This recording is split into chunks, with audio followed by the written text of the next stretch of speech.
성도 여러분 반갑습니다. 오늘 여러분의 삶은 어떠셨습니까? 오늘도 하나님의 은혜 가운데 하나님이 기뻐하시는 열매를 맺으면서 하나님이 원하시는 아름다운 삶의 여정, 좁은 길로 걷는 복된 하루가 되신 줄로 믿습니다. 이 시간 우리가 함께 은혜를 나눌 본문 말씀, 오늘 우리에게 주시는 말씀 구약성경 예레미야서 38장 1절부터 6절까지에 있는 말씀입니다. 예레미야서 38장 1절부터 6절까지에 있는 말씀 봉독합니다. 맏단의 아들 스바디아와 바스홀의 아들 그다리아와 셀레미야의 아들 유갈과 말기야의 아들 바스홀이 예레미야가 모든 백성에게 이르는 말을 들은즉 이르기를 여호와께서 이와 같이 말씀하시되 이 성에 머무는 자는 칼과 기근과 전염병에 죽으리라. 그러나 갈대아인에게 항복하는 자는 살리니 그는 노량물을 얻음같이 자기의 목숨을 건지리라. 여호와께서 이와 같이 말씀하시니라. 이 성이 반드시 바벨론의 왕의 군대의 손에 넘어가리니 그가 차지하리라 하셨다 하는지라. 이에 그 고관들이 왕께 아뢰되 이 사람이 백성의 평안을 구하지 아니하고 재난을 구하오니 청하건대 이 사람을 죽이소서. 그가 이같이 말하여 이 성에 남은 군사의 손과 모든 백성의 손을 약하게 하나이다. 시드기야 왕이 이르되 보라 그가 너희 손 안에 있느니라. 왕은 조금도 너희를 거스를 수 없느니라 하는지라. 그들이 예레미야를 끌어다가 감옥들에 있는 왕의 아들 말기야의 구덩이에 던져 넣을 때에 예레미야를 줄로 달아내렸는데 그 구덩이에는 물이 없고 진창뿐이므로 예레미야가 진창 속에 빠졌더라. 아멘. 사면초가라고 하는 말이 있죠. 사방에 적이 있어서 어디로 도망갈 길이 없는, 그러니까 여러 가지 어려운 일들이 있어서 빠져나갈 틈이 없는 곤란한 지경을 이야기할 때, 막막한 처지를 이야기할 때 사용하는 말입니다.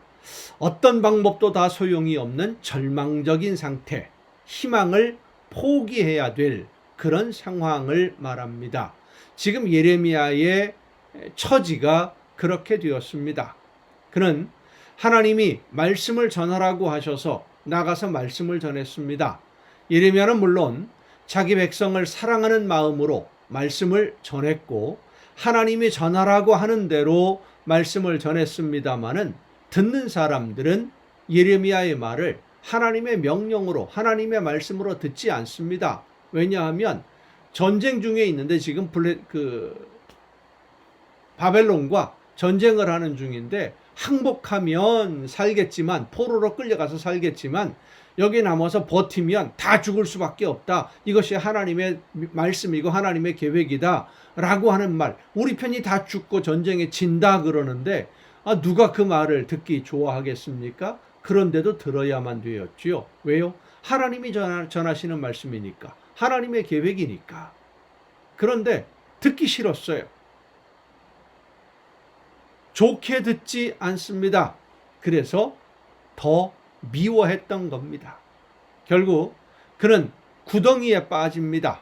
그리고는 죽음을 기다릴 수밖에 없는, 물이 없는 구덩이, 그러니까 비가 올 때 물을 가두어 두기 위해서 물을 보관했다가 이제 비가 안 올 때 사용하려고 웅덩이를 많이 파놨는데 깊은 웅덩이죠. 그 웅덩이 속에 예레미야를 집어 던진 것입니다. 먹을 것도 주지 않는 상황 속에서 이제는 굶어 죽을 수밖에 없는 상황이 된 겁니다. 아무도 그를 건져줄 사람이 없었습니다. 지금 이 상황에서 예레미야의 편에 서겠다고 하는 사람 찾아볼 수가 없습니다. 너무나 위험한 일이었기 때문에. 마치 예수님이 십자가에 달리시기 위해 잡혀가실 때에 곁에 있던 제자들 다 도망갔고 베드로는 3번이나 모른다고 부인할 정도로 그렇게 두려운 상황이 갑자기 벌어진 것처럼 예레미야에게도 똑같은 일이 벌어졌던 것이지요. 여러분은 어떻습니까? 이렇게 어려운 일을 당할 때에, 힘든 일을 당할 때에 막막하지 않습니까? 더군다나 내가 하나님의 말씀을 따라 순종하기 위해서 손해도 감수하고 피해를 입을 것까지도 감수하면서 그래도 내가 하나님의 말씀대로 살아봐야지 결심하고 순종하고 있는데 어려운 일이 닥쳐오면, 내 힘으로 해결할 수 없는 힘든 일들이 닥쳐오면 정말로 막막하지 않습니까? 하나님을 향해서 원망이 될 수도 있는 그런 상황입니다. 그런데 오늘 본문 그 이후에 있는 말씀을 보면 죽음을 기다리고 있는 예레미야에게 하나의 줄이 내려오고 물이 없는 그 웅덩이의 진흙 속에서 죽음을 기다리는 예레미야를 건져 올립니다. 그를 건져 올린 사람, 그가 기대했던 사람이 아닙니다. 그런데 목숨 걸고 예레미야를 구원했던 것입니다. 위험에서 건졌어요. 성도 여러분, 하나님의 역사하심은 그렇게 이루어집니다. 이스라엘 사람도 아니고 이방 사람이, 구스 사람이라고 이제 표현되어 있는데, 모든 사람들에게 미움을 받아서 목숨을 잃게 된 예레미야를 죽음에서 건지기 위해서 왕에게 나아가서 이야기를 하고 그를 건져냅니다.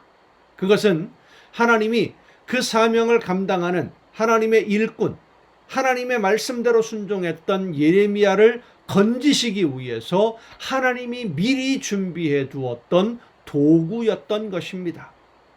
성도 여러분, 하나님은 오늘도 하나님이 명령하신 이 일을 감당하기 위해서 하나님이 주신 사명을 끝까지 감당하고자 하는 하나님의 백성들, 여러분이 어려움에 빠져 있을 때 전혀 상상하지 못했던 누군가를 통해서 우리를 건져주심을 믿으시길 바랍니다. 도와주십니다. 혼자 놔두지 않습니다. 그 어려움 속에서, 고통 속에서 혼자 절망 속에서 소멸하라고 외면하지 않으십니다. 사면 초가에 몰려 있을 때라도 우리가 전혀 상상할 수 없었던 방법으로 하나님은 우리를 건져주심을 믿으시길 바랍니다. 하나님이 말씀하시는 대로 순종하며 일하는 일꾼들을 하나님이 책임져 주심을 믿으시길 바랍니다. 여러분을 그렇게 하나님이 건져주실 줄로 믿고 합력해서 선한 열매를 거두게 해 주실 줄로 믿고 오늘 말씀해 주시는 대로 순종하는 여러분 모두가 될 수 있기를 간절히 바랍니다. 기도하시겠습니다. 크신 사랑과 은혜로 저희들의 삶을 인도하시되 말씀을 따라 순종하는 저희들을 위하여 놀라운 계획을 준비하고 계시는 아버지 하나님, 이 세상 그 어떤 것으로부터도 도움을 받을 수 없는 절박한 상황이라 할지라도 하나님의 말씀을 따라 순종하는 자녀들에게는 하나님의 구원의 손길이 여전히 함께하고 계심을 말씀을 통해 깨닫게 해주시니 감사드립니다. 내가 나에게 주시는 하나님의 말씀을 듣고 그 사명을 끝까지 감당할 때에 하나님의 놀라우신 능력의 손길이 나를 붙잡아 주시고 내 걸음을 인도해 주시며 어떤 방법으로라도 누구를 통해서라도 길을 열어 주실 줄로 믿사오니 그 믿음을 가지고 담대하게 나에게 주시는 사명 끝까지 기쁨으로 감사함으로 감당해 나가는 우리 모두가 되게 하여 주시옵소서. 이 모든 말씀을 예수님의 이름으로 기도하옵나이다. 아멘. 오늘 우리에게 주시는 하나님의 말씀, 함께 통독할 하나님의 말씀은 마태복음 22장부터 함께 통독하시겠습니다. 마태복음 22장입니다. 예수께서 다시 비유로 대답하여 이르시되 천국은 마치 자기 아들을 위하여 혼인잔치를 베푼 어떤 임금과 같으니, 이제 복음서에서 우리가 요 며칠 동안 계속 읽고 있는 이 말씀들은 마지막 유월절을 앞두고, 그러니까 예수님이 십자가를 앞두고 예루살렘 성전에 올라가셔서 예루살렘 성 안에서 말씀들을 가르치시고 일어나는 일들을 기록한 내용들입니다. 그 종들을 보내어 그 청한 사람들을 혼인잔치에 오라 하였더니 오기를 싫어하거늘 다시 다른 종들을 보내며 이르되 청한 사람들에게 이르기를 내가 오찬을 준비하되 나의 소와 살찐 짐승을 잡고 모든 것을 갖추었으니 혼인잔치에 오소서 하라 하였더니, 이 이스라엘 유대인들이 그 잔치를 하고 손님들을 초청할 때는 이런 방식으로 합니다. 먼저 내가 초청할 사람들에게 연락을 보냅니다. 언제 우리 집에서 이러이러한 잔치가 있으니 오실 수 있으시겠습니까? 그래서 그들이 나는 가겠다라고 응답을 하면 그 숫자에 맞추어서 음식을 준비를 하고 잔치를 준비한 다음에 잔치가 시작될 때 또 사람을 보내서 전번에 얘기했던 대로 우리가 잔치가 시작됐으니까 오십시오 라고 초청을 합니다. 그러면 이제 손님들이 와서 함께 잔치를 즐기게 되는 건데, 이 마태복음에 있는 오늘 본문에 나오는 이 비유는 두 번째 초청, 첫 번째 가서 잔치가 있다는 것을 알렸고 그 다음에 두 번째로 또 보낸 거예요. 그런데 사람들이 오기 싫어해요. 그러니까 다시 또 보냈어요. 세 번째 보내는 겁니다. 그들이 5절, 그들이 돌아보지도 않고 한 사람은 자기 밭으로, 한 사람은 자기 사업하러 가고 그 남은 자들은 종들을 잡아 모욕하고 죽이니 임금이 노하여 군대를 보내어 그 살인한 자들을 진멸하고 그 동네를 불사르고, 이에 종들에게 이르되 혼인잔치는 준비되었으나 청한 사람들은 합당하지 아니하니 네거리 길에 가서 사람을 만나는 대로 혼인잔치에 청하여 오라 한데, 종들이 길에 나가 악한 자나 선한 자나 만나는 대로 모두 데려오니 혼인잔치에 손님들이 가득한지라. 임금이 손님들을 보러 들어올세 거기서 예복을 입지 않은 한 사람을 보고 이르되 친구여 어찌하여 예복을 입지 않고 여기 들어왔느냐 하니 그가 아무 말도 못하거늘 임금이 사환들에게 말하되 그 손발을 묶어 바깥 어두운 데에 내던지라. 거기서 슬피 울며 이를 갈게 되리라 하니라. 청함을 받은 자는 많되 택함을 입은 자는 적으니라. 들어왔지만, 요즘으로 말하면 그렇습니다. 교회 안에 내가 예수님을 믿습니다라고 하는 이 공동체 안에 들어왔지만 마지막 순간에 버림받는 사람도 생길 수 있다는 겁니다. 내가 그렇게 되지 않기 위해서, 여러분이 그렇게 되지 않기 위해서 부르심을 받은 이 자리에서 하나님의 말씀을 듣고 하나님이 원하시는 열매를 맺는 삶으로 나아가기 위해 날마다 최선을 다해야 될 줄로 믿습니다.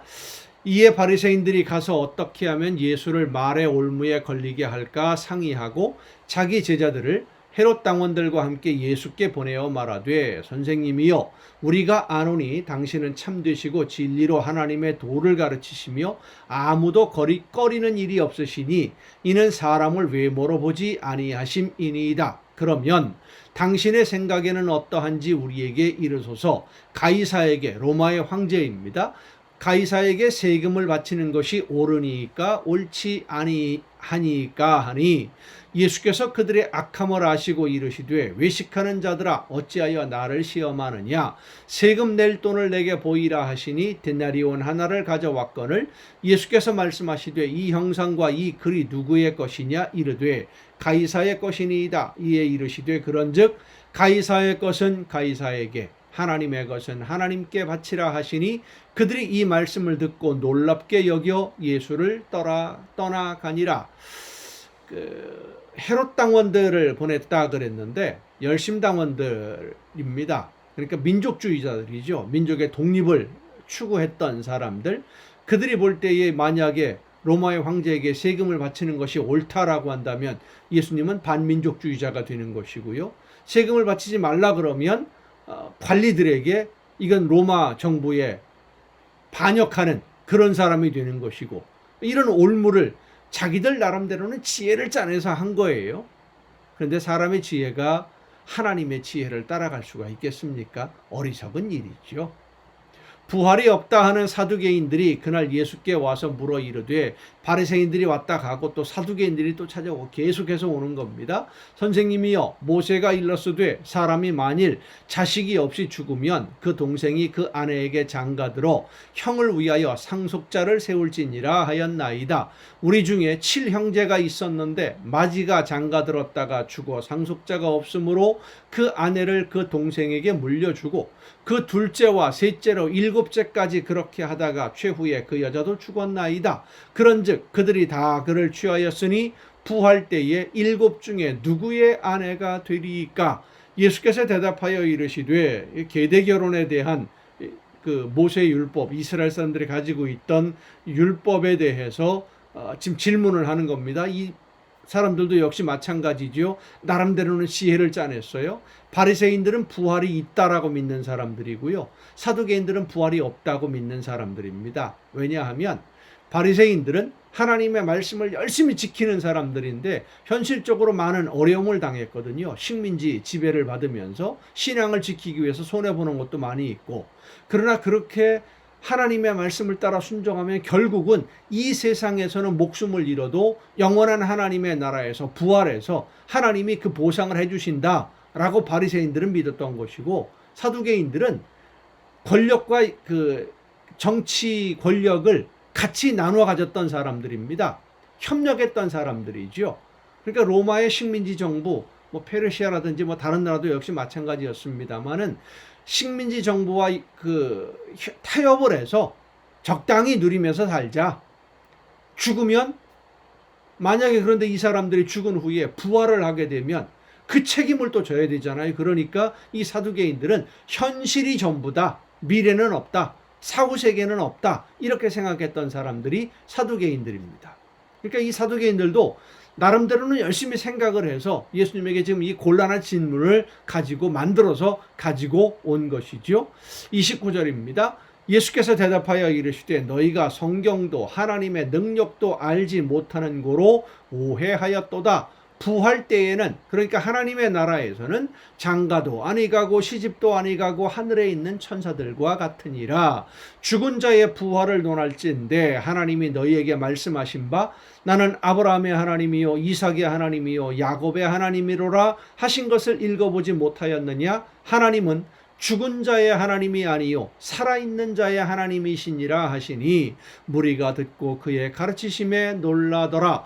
예수께서 사두개인들로 대답할 수 없게 하셨다 함을 바리새인들이 듣고 모였는데 그 중에 한 율법사가 예수를 시험하여 묻되, 그러니까 바리새인들이 헤롯 당원들과 같이 왔다가 실패하고 돌아가고, 사두개인들이 또 왔다가 예수님을 곤란하게 하려고 또 안 되고 바리새인들이 또 온 겁니다. 선생님, 율법 중에서 어느 계명이 크니까? 예수께서 이르시되 내 마음을 다하고 목숨을 다하고 뜻을 다하여 주 너의 하나님을 사랑하라 하셨으니 이것이 크고 첫째 되는 계명이요 둘째도 그와 같으니 내 이웃을 내 자신같이 사랑하라 하셨으니 이 두 계명이 온 율법과 선지자의 강령이니라.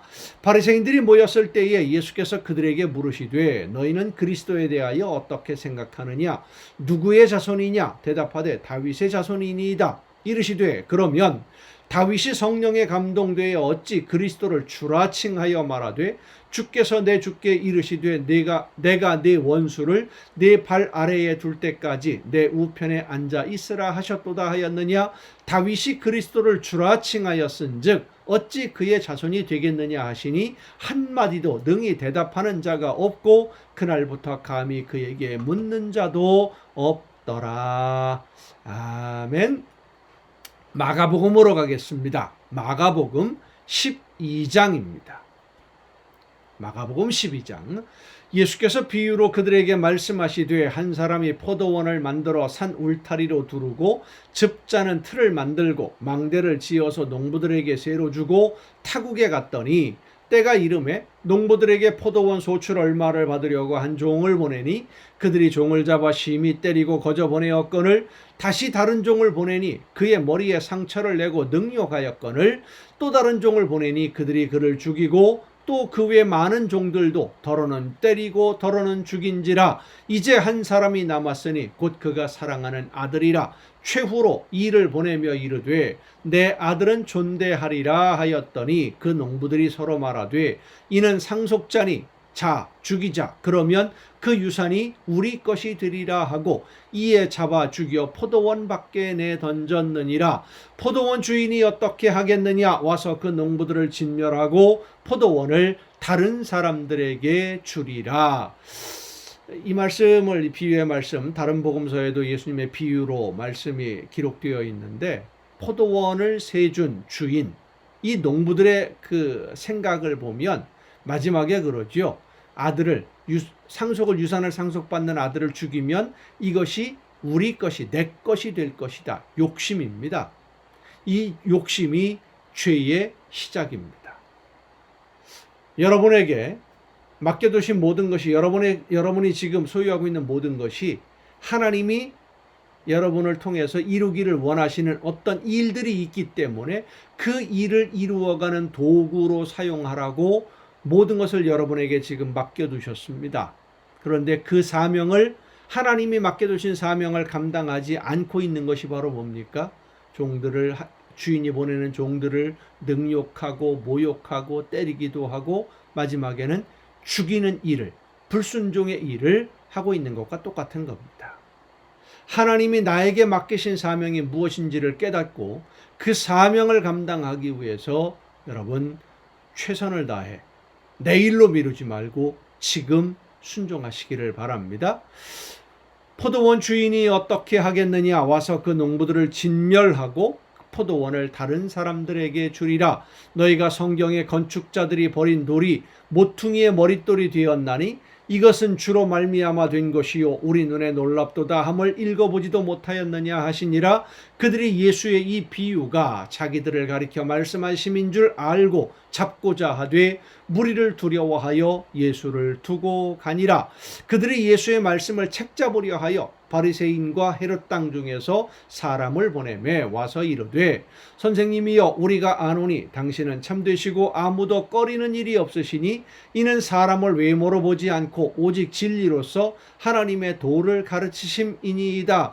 이거 정말로 이들이 그렇게 믿었다면 예수님을 말씀을 듣고 순종했어야 되는 거 아니겠습니까? 입에 발린 얘기만 하는 사람들이죠. 이 사람들은 입에 발린 말로 예수님을 칭찬하는 듯 인정하는 듯 존경하는 듯 하지만 사실은 그렇지 않은 가식적이고 위선적인 모습을 다시 한번 보여주는 겁니다.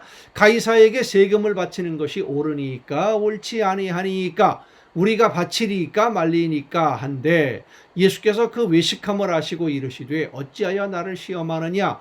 데나리온 하나를 가져다가 내게 보이라 하시니 가져왔거늘 예수께서 이르시되 이 형상과 이 글이 누구의 것이냐? 이르시되 가이사의 것이니이다. 이에 예수께서 이르시되 가이사의 것은 가이사에게 하나님의 것은 하나님께 바치라 하시니 그들이 예수께 대하여 매우 놀랍게 여기더라.